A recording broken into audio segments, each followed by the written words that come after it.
as a child growing up back in the States, I had a wonderful Christian upbringing. My mother, my father to some extent, my siblings, my neighborhood, we were all from a pretty homogenous Christian upbringing. As time grew on, our family all independently had a breaking point from the church. It wasn't like we stopped believing in God or in Christianity even for that part, but we felt that something about the organized church didn't fit any of us. So that was when I went off in more of an exploratory mission of my own. And at that point I started searching about different religions, including Judaism, Christianity, and Islam. I stayed to, as it would seem, as the Kitab without even knowing it. I didn't look in much beyond that. I was somewhat intrigued by going to North Africa, and I was offered a position in Tunisia. The community in the West wasn't easy for me to make that transition. Many of them said things about Africa or about very tribal regions and Arabs, and I didn't listen. I came anyways, and alhamdulillah, I found people in Tunisia who maybe not, they didn't really tell me everything about Islam. It wasn't a place that a foreigner comes and learns about the religion too much. But I did find people there who were so kind, and they would show me the sincere generosity that I only found in this part of the world. Not saying it doesn't happen everywhere, but for some reason Tunisians really demonstrated to me that there's something deep in their culture, something very, very, very well established that was central to all the people.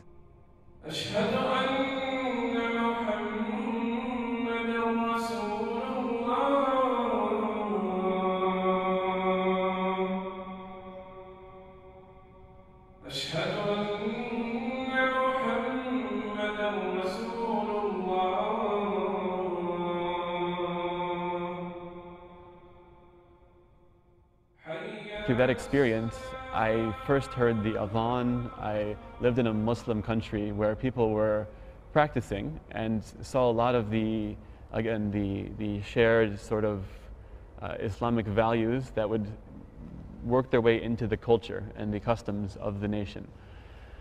And I remember the funny story. The first time I heard the adhan, we were walking on the street, and all of a sudden this speaker comes out and says, Allahu Akbar, and I said in French, qui chante? In other words, who's singing?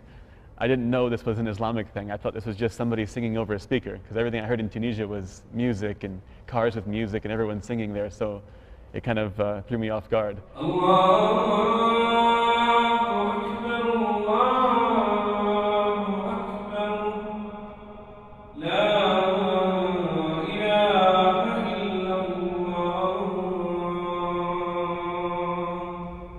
When I was in the university, I studied a bit of Islam, and I felt that Islam was something a bit pure but different. So I never had any bad thoughts of the religion or the people, but I felt it was way too different for me. It would have been maybe looked down upon by my community. It would have been a huge lifestyle change. It was much more strict than the loose style I was used to. So I learned a lot about the religion in the university, and I had interaction with Muslims in the university, and then also in Tunisia, in Dubai, in Bahrain, Oman, all over the Gulf as well. But nothing really caught my attention until I read a book by a man from Iowa. It's a state in the US, Iowa. He was living in the UK, I believe, and wrote a book called A Brief History of Nearly Everything. So it was a scientific book that mapped out basically what we know. And after I look at it, I'd say, wow, it's amazing what we know. Subhanallah, people really know a lot of information. And then at the end of the section, he'd always say, but this is less than 5% of what's actually out there. So I kept reading this. It's a huge book. It's something like, I don't know, 800 pages or something. It goes through the whole history of the world. And it hits on every topic that you could say was created by God, or one could say is what science is trying to figure out what it actually means. And I just kept coming to the same point.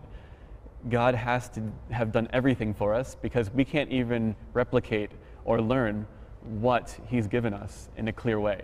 There's one part in the book that caught me. He said we can go to the Amazon in South America and shake a random tree. And the act of shaking that random tree hard enough, something will fall out of that tree that we've never heard of before. We've never documented before in human existence. It's that easy.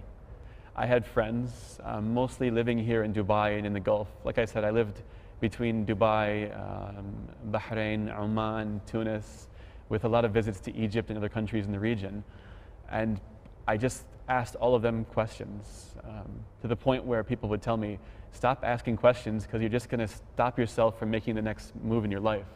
If you're asking like, why do women have to cover in a certain exact way? It's a negative question about the religion, instead of saying, why don't women cover in this way? Or why is it natural that women look at this way? Look at the whole picture of everything in life. Don't just ask the questions that are weird about Islam and keep questioning that over and over again. And so I started learning a little bit more on my own at that point. I realized that me asking everybody else would only give me an impression of what they know and what they might see as beneficial for me. But religion isn't about you and everybody else only. It's about you and your own search through your heart to find what really means something and what's going to better your life. As soon as I started doing that, I started almost like shaking, sweating, not in the moment, but when I would start to read on my own and start to learn on my own and start to be just alone in my room, and I felt this incredible pressure. And the society never made me feel pressure. I'm kind of an independent soul. I don't always feel pressure from the society, but all of a sudden I had this intense pressure. I don't know what it was. I bought a prayer rug. I was living in the Middle East at this point, so I had access to mosques, to information, to everything. I went and bought a prayer rug. I grabbed some books from this centers that would give you some English references, went on the internet and started going to Wikipedia and everything and looking at more comparative information. And at some point I realized I'm not going to learn it all. There's no way to learn it all. You either have a moment, you take the moment, or you miss the moment. And in this moment I realized that I could die tomorrow. I could miss my chance and never have it again. In retrospect, now I know it's the dunya or the akhirah, and I was looking at the dunya with so much remorse that I would miss this. The little things that I don't even care about, like drinking a beer or having a pork chop, the little things that are so meaningless, consume your mind. You don't want to give these things up, but you feel this pressure to do something that's much, much, much more important. I think I dwelled on that for about a week, and then I just said, I'm not going to risk any of this for anything. I've always had so much faith. This is something new, but it's not different. It's new in a way, it's reborn in a way, but it's the same as I was born with. It's nothing different at all. And I said the Shahada at that point, all by myself, in my room, cornered, and tried praying as best as I could without really knowing anything. At that moment was when I really gave up. That was when I submitted. That was when I said, anything in this life is meaningless because it could all end tomorrow. And unless I prepare for what's going to happen after that, my life was without any meaning. It was just me having fun, living, enjoying, and it wouldn't have been substantive. We're now at Saif's house. I met her when I went for Umrah.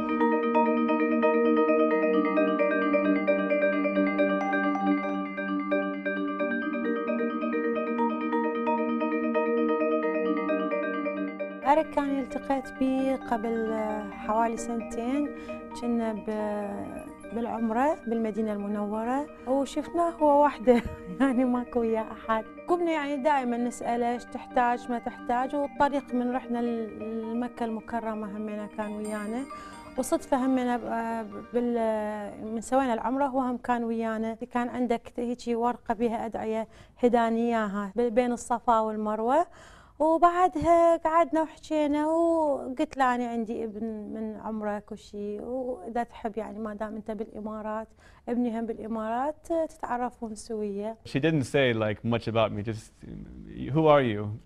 من أنت؟ you're Eric من وين؟ أمريكا. ما شاء الله مسلم. زين زين. يلا عندي ولد في الإمارات. مش ولد.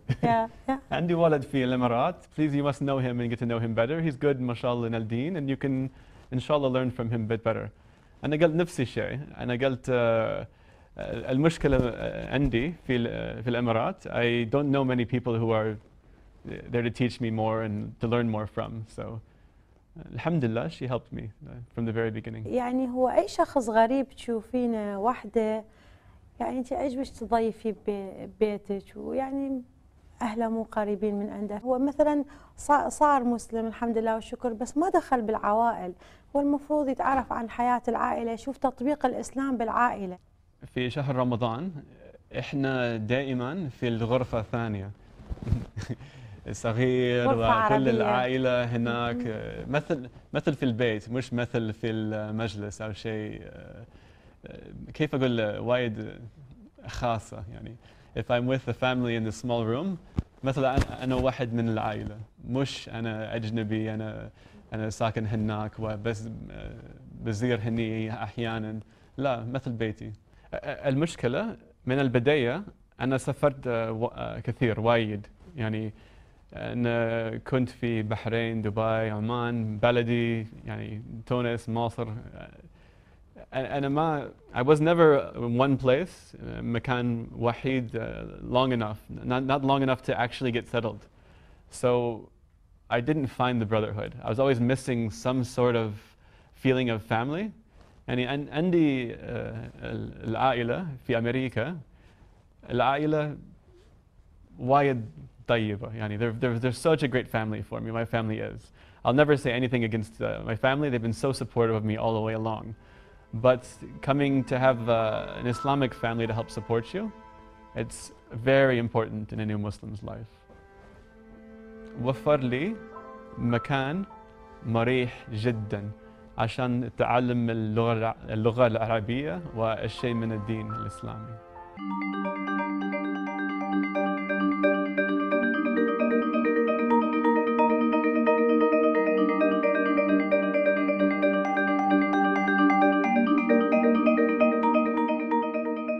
So right now we are headed to these homes that need some support.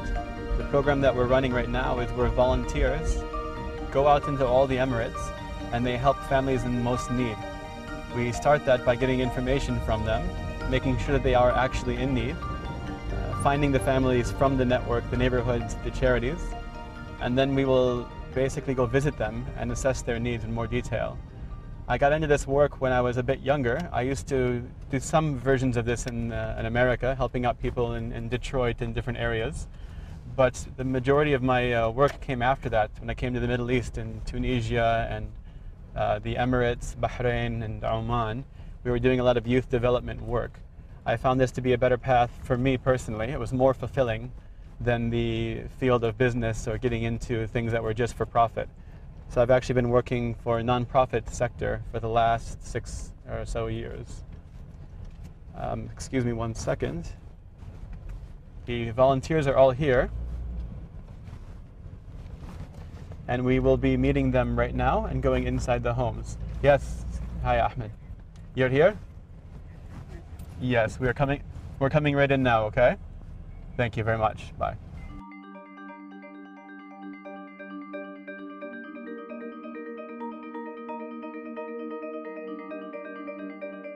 We can't all go into one small area at once. Only some of us can go into the first house. Assalamu alaikum wa rahmatullah.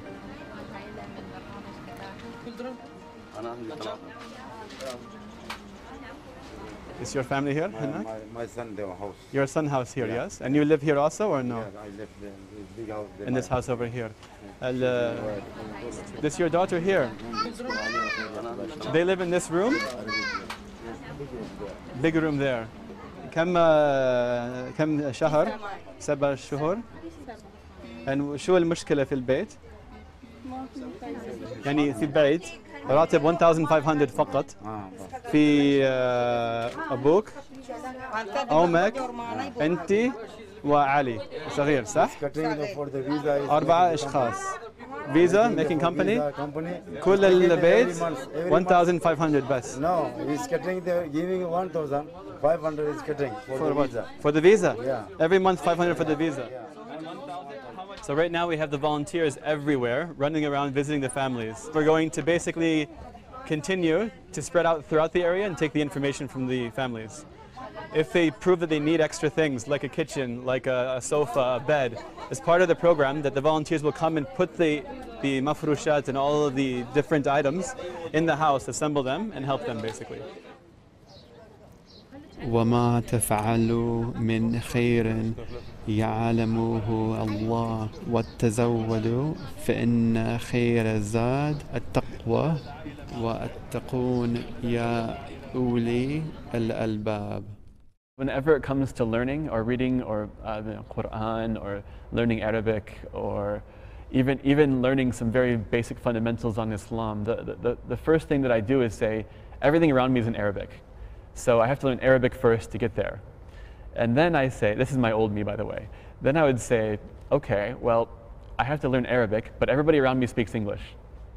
Then I would keep saying, okay, my job requires me to speak some Arabic because it's a volunteer program with all locals. So I have to learn some Arabic for my job, but they're not funding my Arabic courses or giving me time off to support this. So everybody externally is not allowing me or forcing me or helping me too much along the way. That's the biggest struggle you find when you become a new Muslim. The individuals come and go. Some of them support you a little bit. Everybody says they want to help you, but maybe they aren't the right people to help you in the first place. But I force myself a bit here and there to learn a lot more and to try to practice actually some classical Arabic, not just the slang that you pick up on the streets with the people and how to communicate, but learning a bit more about the original Arabic. Everything has been given to me. I'm very fortunate. I should not have to suffer just because I have to find a little different way of living my life or something I have to learn to live my life better. So little by little, I've become a little bit stronger and more self-sufficient in terms of this, and not depending on so many people to help me along the way, which is good and bad, because it speaks worlds about what is my perception and my experience of the Muslim community, but also about how you have to really answer for yourself on the day of judgment and every day of your life. It's not about anybody else, it's about how you answer for yourself. She sells seashells by the seashore. مرحبا مرحبا الساعة شو اخبارك يا ريال؟ الحمد لله تمام الحمد لله. انت وين ديارك؟ I try a little bit but not good, huh? أبى آكل مكبوس وسمك مكبوس بالسمك. وايد جوعان. احيانا بس اريد السلطه او شيء بسيط يعني. الحين عيش سمك دجاج سمبوسه اي شيء.